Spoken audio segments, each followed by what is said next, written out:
my channel. I'm the Planning Redhead. In today's video, we are going to be going over my February monthly budget and planning that out for the month of February.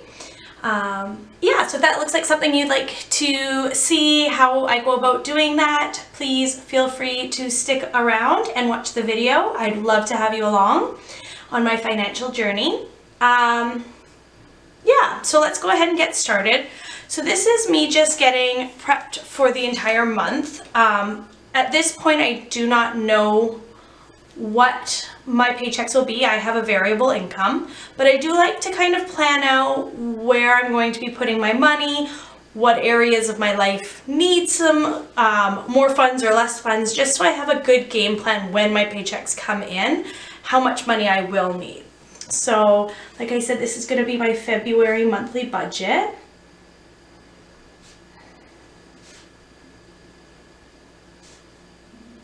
Oh my goodness, already making mistakes.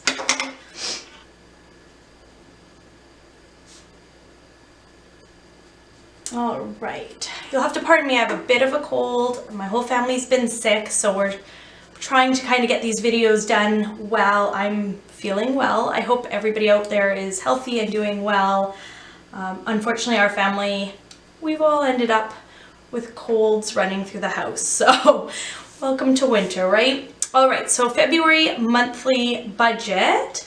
So I'm going to take a good guess of what my income will be for the month. And so my income, because I am variable income, I try to look more at what the lower end of my income will be versus the higher end of it. So I get paid twice a month. So I'm hoping, so I get two, yeah, always get 2 paychecks a month. So it just depends on how busy we are at work. Oh my goodness, that was supposed to be paycheck number 1, but that's fine.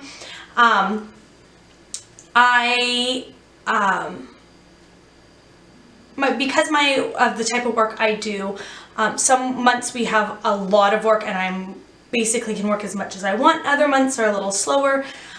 So I never know what exactly I'm going to get. It just depends on how much I end up working. But I usually come home with about $900 a paycheck. Sometimes that's a lot more. Other times it's a lot less. So that's just kind of the average. And I usually always make around that. And the other thing, other income I bring in is my child tax benefit. And that is actually gone up for the next few months, so it's just over $480, so I'm just going to round that to that. I always like to round my paychecks less, so I'm expecting less to cover my bills for the month than more. If I have more, that's great. I can allot that to other things, but as just kind of a buffer for me, I like to know, I guess, the worst case scenario of money I'm going to be bringing in. So this, again, like I said, is slightly on the lower side. So if I add all that up, I will have about $2,280 that I'll be working with for February. So that's great. After that, the next thing I like to budget for are my fixed expenses. And my fixed expenses are any bills that need to be paid with, yeah, that basically they have to be paid. So whether that is automatic withdrawal from my checking account, bills, whatever that might be, these expenses have to be paid. So those are my TFSA.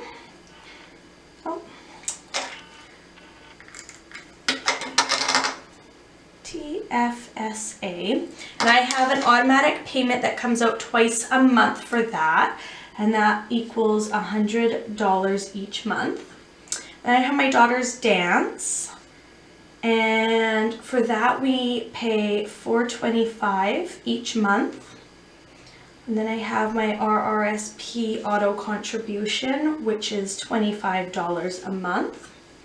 My life insurance, 24 a month. And that is $24 a month. I have a subscription, MGW, that comes out, which is $18. Not sure if I'm going to keep this. I haven't been utilizing this subscription much, so I'm really debating on keeping it or not. We'll kind of see how February goes, but I might reevaluate that for March. Then I've got my car insurance, and that's $118 a month, and then bank fees. And that is usually $10. I did get an email that might be changing. My bank changed recently. They had a merger or something.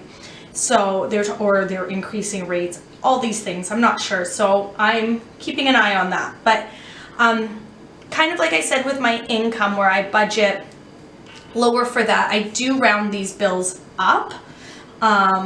Most of them are pretty fixed, but some are a little less than this, but that always ensures that I have a buffer in my checking account. So again, I shoot low on the income, shoot higher than I expect on my fixed expenses. So altogether for fixed expenses, and that would be $720, which would leave us, if I take $2,280 and subtract $720, I'd be left with $1,560 for the rest of my bills. So next will be my sinking funds. And my sinking funds are all of my envelopes, basically. So some are more like cash envelopes, like they're always rotating. Others are just saving up for specific things. I just lump them all under sinking funds. For me, that's what makes sense. When you're doing your budget, do it however makes sense for you. So for my sinking funds, I have quite a few. So my miscellaneous, gas, food, school, wellness, fun, me, my daughter's envelope, my son, clothes, vacation, Christmas, photos, pets, gifts, and house. So I guess I should kind of let you know too, my paychecks only cover extra over and above the household expenses. My husband, his paycheck covers all of our house, so our mortgage, our utilities, all of that, our groceries. Everything I cover is the extra stuff, whatever I can afford to take off of him, I kind of take that. So my gas is just for my vehicle, my car insurance. So we've always kind of kept our finances separate. For us, it works great. I know that doesn't work for everyone, so that's kind of the nice thing about budgeting. It's really, really unique to you and your situation and what works best for you. So like I said, this is just what works for me and my family.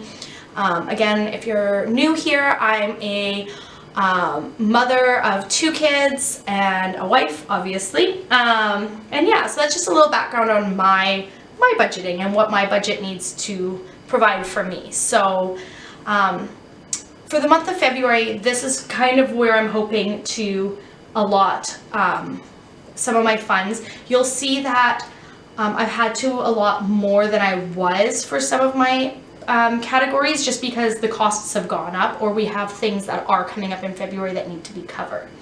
So miscellaneous, I aim for $5 a week, so we're allotting $20 for miscellaneous. Gas, I'm adding more than I normally do. I usually do about $100 a month, but gas prices, if you've seen in my other videos here where I live, are just crazy at the moment. Where we're filling up, I think it cost me over $100 to fill up. I don't even have a big vehicle, and the last time I filled up, it was $1.86 a liter here in Canada where I am. So I don't fill up too often, but I definitely need to increase this budget. So I'm planning to put more in my gas fund this coming month. For food, we're gonna keep that at $100. So food is not for our groceries, but like eating out extra, like meals on the go, ordering in on days that we're just too busy to feel like cooking. This has been working really well for us. Eating out, like my food budget here, our eating out, our convenience meals, has always been a bit of a hard spot in our budgeting. So I found in January we did really well. I'm really hoping we can continue that trend. So I'm going to keep it at 100 for now, and we'll kind of reevaluate, but I'm really happy with where that is sitting right now. For school, I'll allot 10 a week, so $40. Wellness is the other one that needs to be bulked up. My daughter is starting her orthodontic treatment, so we've got a lot of costs that are going to be coming out of that. So I'm going to be putting 100 in wellness this coming month. That's probably not even going to cover it. I might have to put extra, but at least 100 to get the first couple appointments done is what I'm aiming for.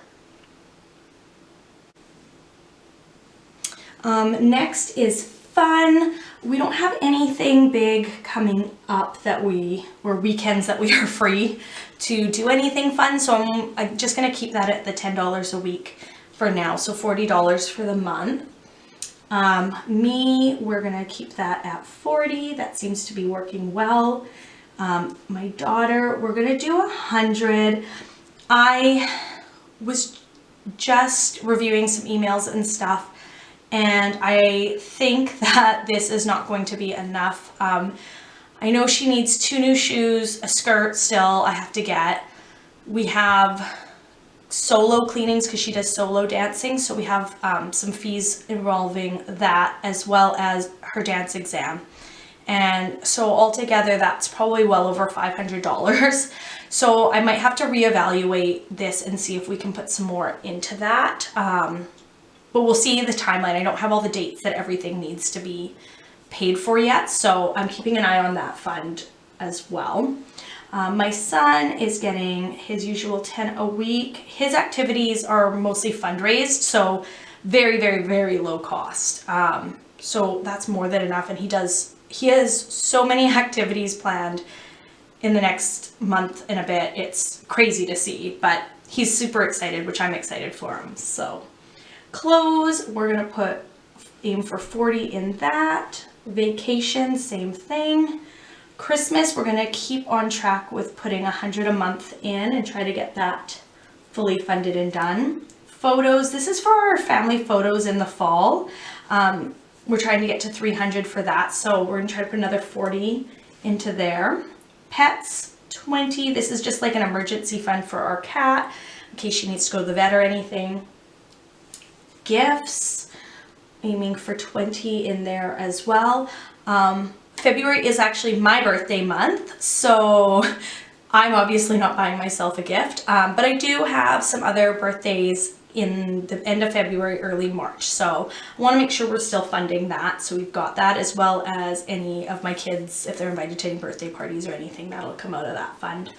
And our house fund, $20 in that. That's just for household stuff. Any maintenance we want to do, which we don't have any plans of, it would be mostly just kind of cleaning things up and like small renos, that kind of thing. So yeah, so that's all of our sinking funds. Altogether, that is $950 for all of those. So if we subtract 2,280 minus the 720 minus the 950, we should be left with $610.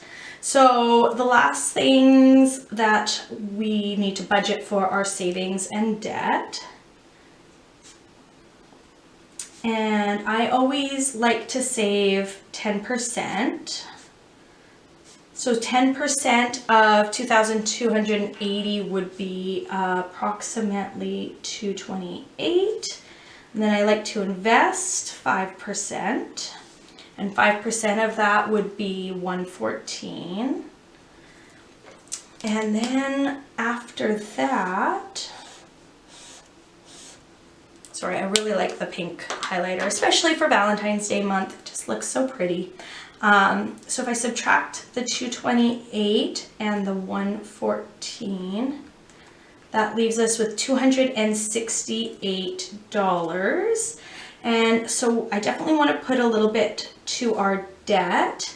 Probably put, I think we'll put 150 to our debt, and then the rest will go to savings challenges, because I really want to get our savings challenges done. So that should leave us, yes, $118 towards savings challenges for the month. Now, if I have extra income, if it doesn't go into these sinking funds or anything, it'll be going into debt and savings challenges. Obviously 10% and 5%, if you've seen my other videos, always comes off the top, usually when I'm budgeting my actual paycheck. So whatever my take home is, 10% will be saved and 5% will be invested. And then whatever's left, I usually try to fund my debt and savings challenge. I don't have much left in debt. I'm really hoping I can get this down in the next month or so. And then my main focus is my savings challenges for the rest of the year. So yeah. Let me know in the comments if you've done your February budget already and how that's looking for you. I'm really looking forward to February. I know it's a shorter month, but I think it's going to be a good month. I'm hoping it is. It's my birthday month, so obviously I want it to be a good month. I'm happy with my progress so far in 2023, but I really want to see some momentum pick up in my savings challenges and that. I kind of feel like I should be further along in them than I am, but it is also the beginning of the year, and I very much like to make sure that I have my big sinking funds like Christmas and that finished before I kind of tackle more savings. I just feel comfortable when I know everything I need to do for the year is done. So yeah, let me know in the comments if you're done your February budget yet, if you're going to even do one. And yeah, thank you so much for sticking to the end of the video. Please give the video a big thumbs up if you liked it, and I hope you come back to see my next video. Have a great day. Bye.